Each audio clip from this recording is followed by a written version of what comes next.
Hello, let's look at creating a staircase in Revit.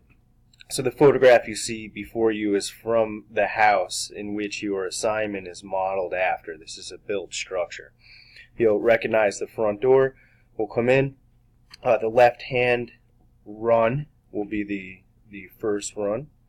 We'll take a right and head up the stairs. So now let's look at what that looks like in Revit.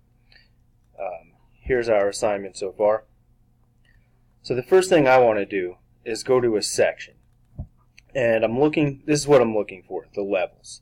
So I want to make sure the first floor and second floor levels are here and they're the correct heights. When we go to create our stair, Revit will recognize these levels. So now let's go to the first floor plan. Our stair is going to go here next to the front door. So we'll go up here to architecture in the ribbon and over to stair. This time we will use stair by component, or simply just click the stair button. In the properties dialog box, I want my base level to be first floor.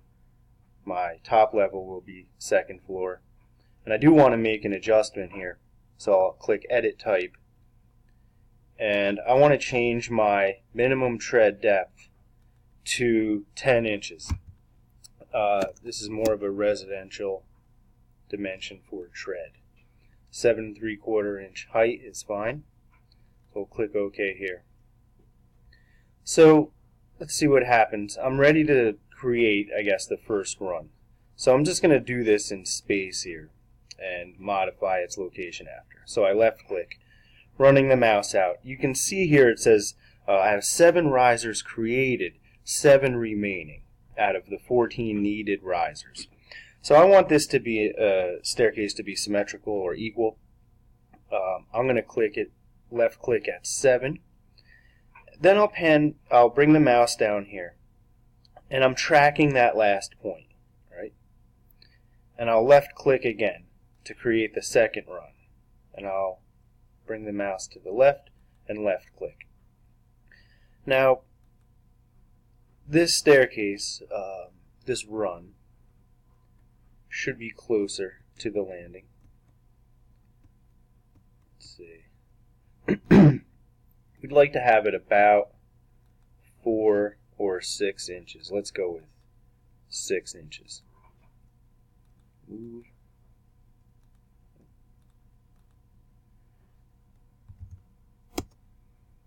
Okay, so we have a 6-inch space in here. This will allow room for your hand not to get jammed in the rail here. And just give some room around it to work.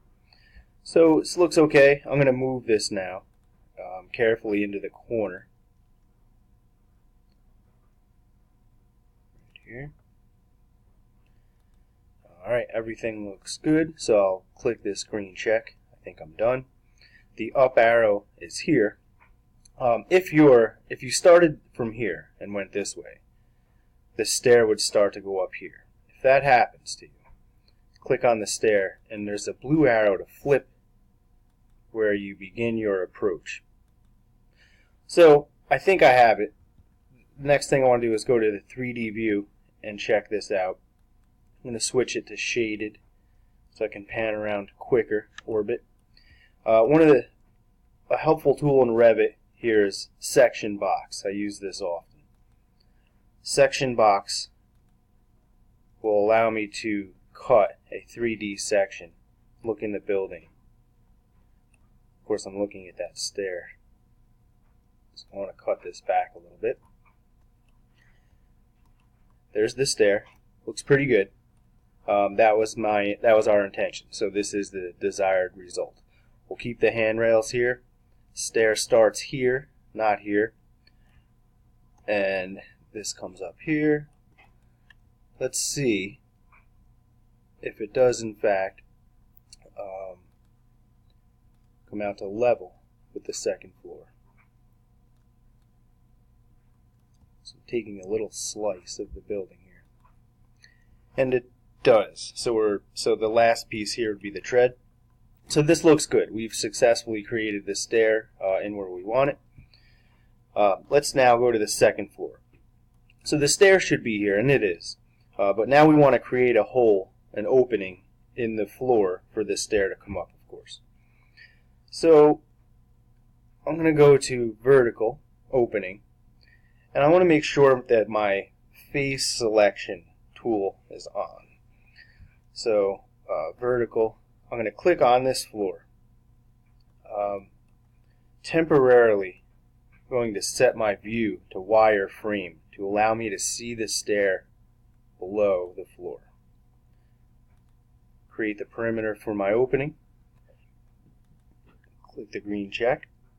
Switch this back to shaded, or hidden line really, and there's my stair.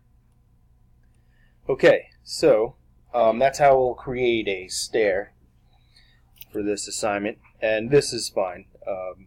The way you see it here will be acceptable. So, okay, thanks and good luck.